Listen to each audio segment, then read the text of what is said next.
Igualmente, a ver, Caro, Sofi, me parece que es importante el número, el del 11%, yendo más a lo general, porque muestra una tendencia. Sigue siendo más alto que lo que pretendía Caputo, pero mucho más bajo que el detalle, el cálculo que habían hecho todas las consultoras privadas. No, pero además, todas habían calculado 13%. No nos olvidemos que no hace mucho tiempo atrás veníamos de un guarismo de 20 y pico % mensual. Entonces, lo que estamos registrando es un proceso de desaceleración. ¿Es correcto? Es inflación, pero sí. Es una escalera descendente. Yo a veces... Y atención, porque se conoce el dato de la inflación correspondiente al mes de marzo. 11% es la variación mensual. Esta es la inflación de marzo de 2024, acumulando un alza del 51,6% en el primer trimestre y un 287,9% interanual. Sofi. Caro, el dato un poco por arriba de lo que esperaba el gobierno, había dejado trascender el gobierno, por lo menos que era cerca de los 10 puntos. Decían ellos que ya estaba corriendo marzo en los 10 puntos.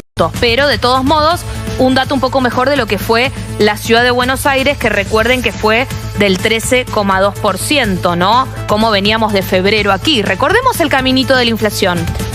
De Milei, podemos decir, o parte de Milei, porque diciembre yo no se la atribuiría a Milei directamente, pero pongámoslo ahí, 25,5% la inflación de diciembre, 20,6% la inflación de enero, 13,2% la inflación en febrero y 11% en marzo. ¿Qué esperaba el mercado? Un dato un poquito por arriba, incluso el dato de la ciudad, yo les decía que fue del 13,2%. Finalmente, 11%. Vamos a repasar, Caro, rubro por rubro. Vamos al rubro por rubro, Sofi. Atención porque tenemos datos de la canasta también, ¿no? También, ahora en un ratito los vamos a dar esos datos también. Vamos ítem por ítem, vamos. Ítem por ítem. Educación, obviamente, para sorpresa de nadie, fue el rubro que más aumentó. Como todos los años, en marzo suele impactar así. Sí. Pero con un impacto bastante más fuerte, Caro, porque mira esto, 52,7% en un mes. Es muchísimo. Se desprende de todos los demás rubros. Se desprende ampliamente, Adri, totalmente. Sí, imagínate que acumula, a ver, Sofi, repetime el número de inflación de educación del mes. 52,7%. 52,7% está por encima del acumulado de inflación en todo lo que va de 2024. Totalmente, mira, ¿no? Lo que estás notando, totalmente. Sí. A ver, ¿por qué? Porque la variación acumulada, que es cuánta inflación hasta, digamos, en este primer trimestre, claro. Estamos hablando de un 51,6%. Correcto, o sea, es un número impactante. Es un número impactante. Recordemos, Caro, que tiene que ver con cuestiones de estacionalidad. Marzo es el mes en el que comienzan las clases, comienza el ciclo lectivo. Hay algunas escuelas que solo pueden aumentar cuando empieza el ciclo lectivo, discúlpenme. Y generalmente el impacto en la cuota se da en el tercer mes de cada año. A ver, lo explica aquí mismo el INDEC. Dice, la división de mayor aumento en el mes fue educación por los incrementos de las cuotas en los distintos niveles educativos al inicio del ciclo lectivo. A ver, sigamos viendo. ¿Qué más? Comunicación, 15,9%. Vivienda, agua, electricidad, gas y otros combustibles, 13,3%. Ahí entran las naftas y entran el aumento de tarifas, electricidad en vivienda. Correcto. Con lo cual es lógico que esté en ese nivel, 13%, porque está aumentando la electricidad. Mira, ahí lo dice el INDEC, Adri, totalmente. Dice principalmente por alzas en el servicio de electricidad. Transporte, 13%. Recordemos que en marzo hubo un ajuste tarifario en el AMBA, no así en abril, recuerden esto. Luego viene bebidas... Sofi, sí, perdón. Antes de dejar transporte, no olvidemos que todavía no aumentaron los colectivos. Estaba previsto un aumento del colectivo a 4.30 que lo frenó Caputo. Eso se va a venir en un momento. Adri, ¿eh? Y el subte tampoco, porque 540 iba a estar. Claro, frenó colectivos y subtes. Exactamente. Pero sí hay un aumento, ¿no? Sí. O sea, sí hay un impacto de un aumento, claro. En marzo hubo, en abril no hubo. Entonces vos probablemente en abril no veas en la misma proporción la suba del transporte, ¿se entiende? Pero espéralo en mayo. Sí, porque esto, a ver, esto claro, no. Sí, es un esquema de aumento. No es por ser la payasa mala onda, pero totalmente. No, quita de subsidios con aumentos. Exactamente, va a seguir ocurriendo totalmente. Bebidas alcohólicas, aparte, perdón, solo una cosa con respecto al transporte, 270 en el AMBA. Vos vas a ciudades del interior del país y pagan 800, 700, 690, digo, hay una cuestión ahí de falta de federalismo tarifario que es severo. Bebidas alcohólicas y tabaco, 12,3%. Salud, 12,2%. Obviamente impacto de las prepagas, ¿no? Durante marzo, y que también va a seguir. Vamos a ver hasta cuándo, porque como les contaba ayer, no sé si llegamos a hablarlo acá, Caro, pero ya hay una prepaga que dijo: en mayo te anulo el aumento que te había enviado. Sí. Mandó un mail y dijo: no se aumenta en mayo. A ver, es una prepaga chiquitita para que sepan todos. El nivel general, 11%, y por debajo del nivel general, y esto dentro de todo es una más o menos buena nota, algo para rescatar, no quiero decir buena noticia, algo para rescatar, que está alimentos y bebidas no alcohólicas con un 10,5%, un poco por debajo de la inflación. Sí. Aumentó un poco más alimentos y bebidas, aumentó un poco más en la provincia de Buenos Aires que en la ciudad de Buenos Aires. Claro, bueno, ahí claro, porque el INDEC lo que hace después es distinguir por regiones, lógicamente, lo que está subiendo más. A ver, quiero mostrarles algo mientras charlamos. Claro, lo que viene con más subacumulada durante el año, ¿no? De todos modos, Sofi, fíjense, sí.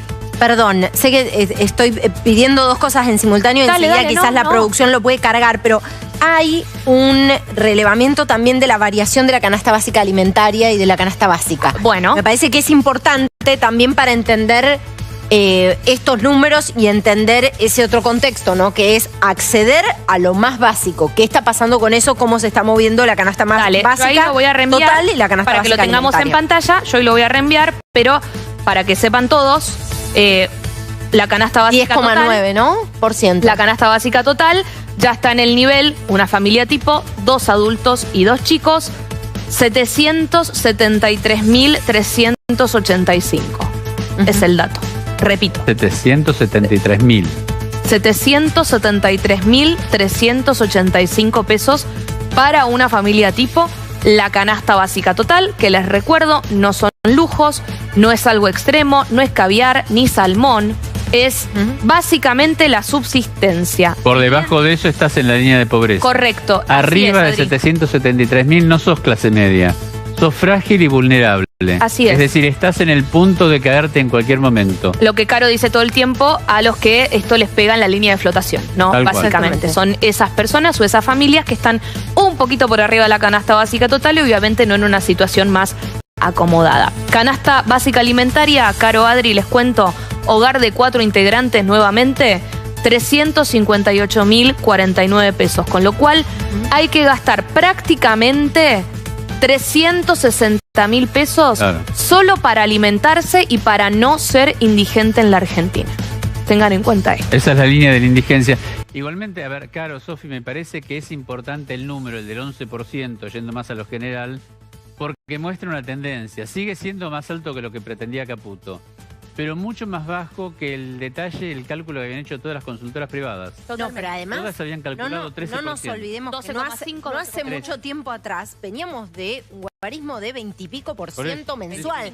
Entonces, lo que estamos registrando es un proceso de desaceleración. ¿Es correcto? Es inflación, pero sí. es una escalera descendente. Yo a veces les digo que parece que soy recontra optimista, digo, vamos, bárbaro. No, no estoy diciendo eso. Lo que estamos diciendo es, la verdad, que es mejor que vayas de un 25 a un 20, a un 13, a un 11, y no vayas de un 25 a un 20, a un 13, a un 15 y a un 18. Bueno, Sofía, cada vez que nosotros vimos en años anteriores baja de la inflación, veíamos 2 meses de baja y un rebote. Acá estamos viendo una escalera que va descendiendo sin parar. Ahora lo que va a ocurrir es que va a ser más lenta la escalerita, es decir, los escalones van a ser más pequeños. ¿Por qué, Adri? No vamos a pasar de un 11 a un 5, pasaremos de un 11 a un 10, de un 11 a un 9, a un 9 y pico, a un 8 y pico. Pero juega Sí, también la muñeca política del gobierno. Sí. Y marco esto porque cuando se discute, por ejemplo, la homologación de paritarias, lo que está viendo el gobierno es que ya tiene que, de alguna manera, no sé si intervenir es la palabra, pero de alguna manera calibrar eso, justamente porque eso configura expectativas inflacionarias y luego tiene un impacto inflacionario, ¿no? Es así.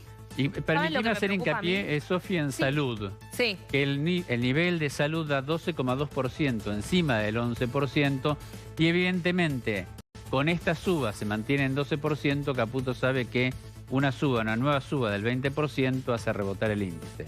A Por ver. eso la preocupación de Caputo para que las prepagas moderen. Sí, hay algo que me parece que a Caputo no se le está escapando a propósito, obviamente, es parte del plan y algo que en la Argentina iba a ocurrir en algún momento, que son las tarifas. Tal cual. Entonces vos vas a empezar a tener muchísimo impacto tarifario en los próximos meses y por eso permítanme dudar de si va a ser tan fácil seguir manteniendo esa escalera descendente, porque vos, en todo caso, lo que ocurrió en marzo para llegar a este 11% fue que también te sentaste sobre aumentos. Decíamos recién el colectivo, decíamos el subte, decíamos el aumento tarifario que lo postergaron un poco, pero que ya va a empezar con más fuerza. Así que abril probablemente no de mal, o sea, de tal vez en la misma línea, quizás un poco menos, incluso podríamos, lo deslizo, llegar al dígito alto, pero al dígito, y después tal vez sea más difícil ya así mantener esa escalera descendente más pronunciada, como decía Adri, tal vez sea más suave. Más aplanada. La expectativa del gobierno es llegar a junio cerca de un 7%, ¿no? Sí, o por lo menos poder mostrar un dígito en mayo, Caro. Hay un número que me llama la atención y por ahí compartimos la explicación o la podemos adivinar, que tiene que ver con prendas de vestir. Sí. Porque en marzo el número fue 10,9%, no es tan alto teniendo en cuenta que en marzo cambia la temporada. No, Claro. pero lo que pasó, Adri, a Derrumbe. ver, no sé si ustedes observan lo mismo. Cuando vimos los datos de consumo, digo, y esto va más allá de los límites del opinable, a ver, los datos de consumo hablan por sí solos. Si no se parece lo regulaban y se ajustaban los precios, sobre todo el rubro textil, no van a vender derrumbe nada. en las A mí me ventas parece lo textiles. mismo. la ¿O venta no? indumentaria. Me parece que ahí se acomodaron los precios también conforme a una demanda que se redujo muchísimo. Y ¿no? miren el acumulado de prendas de vestir justamente en los primeros 3 meses del año, muy por debajo del nivel general, 33,1%. ¿Qué está pasando? Recordemos Igual, que... perdón, sigue siendo carísimo vestirse en la Argentina. Sigue siendo carísimo. Si uno lo compara a precio dólar. A precio internacional, Claro, totalmente. claro, a precio dólar es caro vestirse en la Argentina, no es negocio. No, y es una rareza en el mundo eso, ¿saben? Porque la ropa en el mundo es barata, no es como la Argentina. Yo quiero que lo sepan, hay cosas que en la Argentina son cosas extrañas. Por ejemplo, ¿por qué un suéter te sale 60.000 pesos cuando cruzas la cordillera, vas a Chile y tenés suéter por 10.000 pesos? Cosas que no se entienden. Bueno, 33,1% les decía la variación acumulada de la ropa frente a un 51,6%. Yo adhiero a su teoría.